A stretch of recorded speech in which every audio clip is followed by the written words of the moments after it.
नमस्कार, मैं हूं अंकुर। आप देख रहे हैं सत्य हिंदी। एक नजर अब तक की सुर्खियों पर।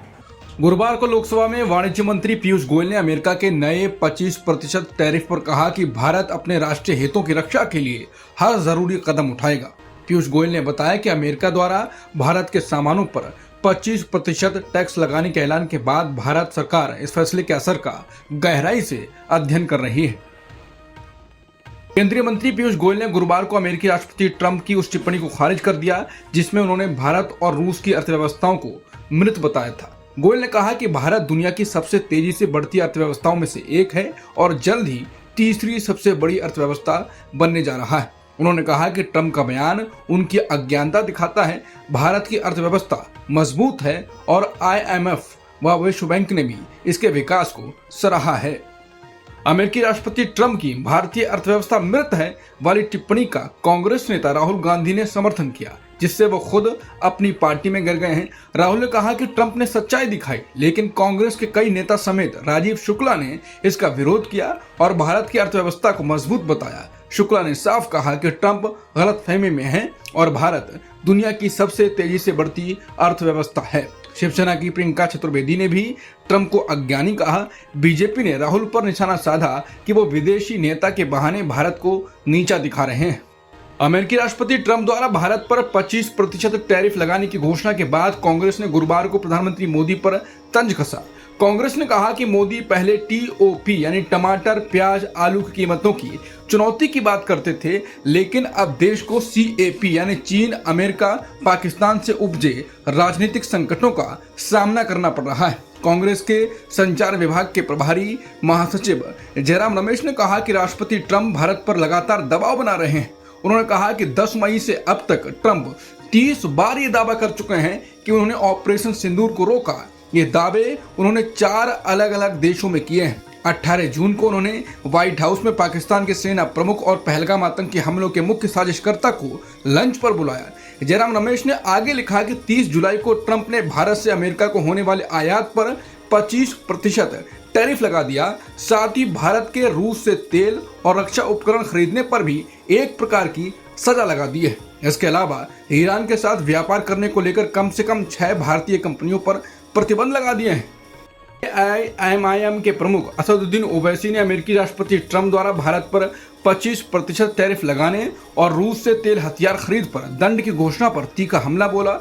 ओवैसी ने इसे भारत की संप्रभुता पर जानबूझकर किया गया हमला बताया और PM मोदी की चुप्पी पर सवाल उठाए। उन्होंने कहा ये टैरिफ MSMEs, किसानों, IT फर्मों और नौकरियों को नुकसान पहुंचाएगा। ओवैसी ने कहा कि भारत कोई जागीरदार राज्य नहीं है बल्कि स्वतंत्र देश है। उन्होंने मोदी पर तंज कसते हुए पूछा कि क्या ये वही 56 इंच का सीना है, जब टैरिफ 56% हो जाएगा तब पता चलेगा। ओवैसी ने विदेशी निवेश और निर्यात पर इसके गंभीर असर की चेतावनी भी दी।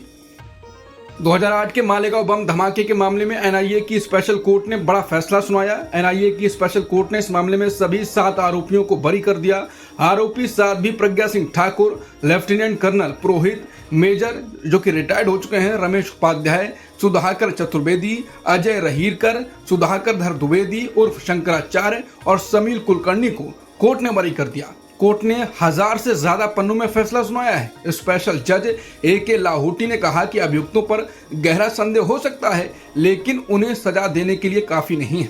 आपको अदालत की बड़ी बातें बताते हैं। अदालत ने कहा कि बम मोटरसाइकिल के बाहर रखा गया होगा, ना कि उस पर लगाया गया होगा। कुछ मेडिकल प्रमाण पत्रों में हेराफेरी की बात सामने आई है। पुरोहित के घर पर RDX के सोर्स, ट्रांसपोर्टेशन या स्टोरेज का कोई सबूत नहीं है। इस बात का कोई सबूत नहीं है कि पुरोहित ने बम बनाया था। इस बात का कोई सबूत नहीं है कि गाड़ी किसने खड़ी की थी और बम किसने लगाया था।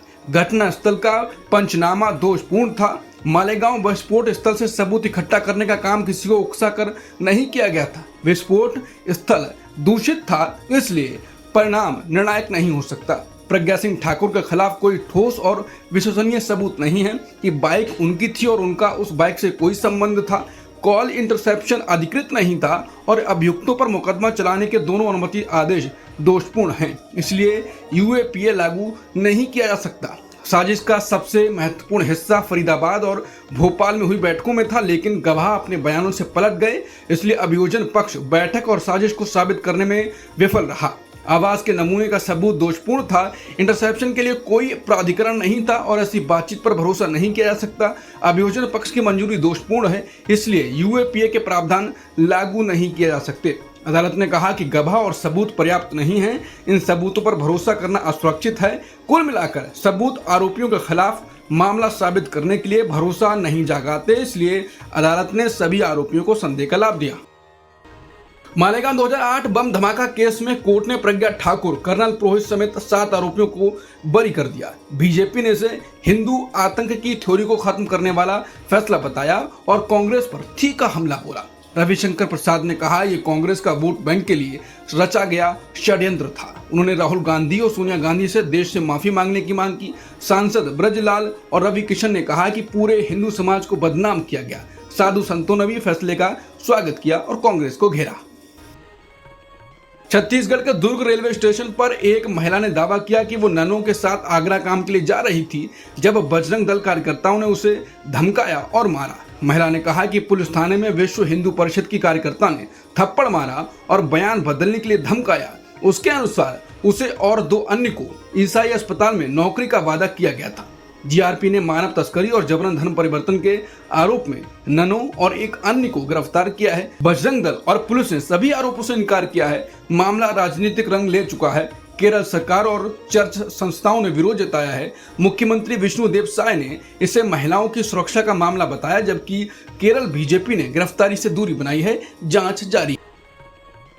गजा की नागरिक सुरक्षा एजेंसी ने बताया कि बुधवार को उत्तरी गजा में मानवीय सहायता का इंतजार कर रहे कम से कम 30 फिलिस्तीनियों की इजरायली गोलीबारी में मौत हो गई। लगभग 300 लोग घायल हुए हैं। इजरायली सेना ने कहा कि उन्होंने सहायता ट्रकों के पास जमा लोगों को चेतावनी देने के लिए गोलियां चलाई, लेकिन किसी के मारे जाने की पुष्टि नहीं है।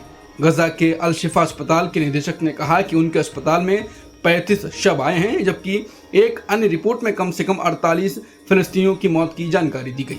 इस घटना की जांच अभी जारी है। ये गोलीबारी इलाके में चल रहे तनाव और संघर्ष को और बढ़ा सकती है। अब तक की खबरों में इतना ही। बाकी खबरों के लिए बने रहिए सत्यहिंदी.com के साथ।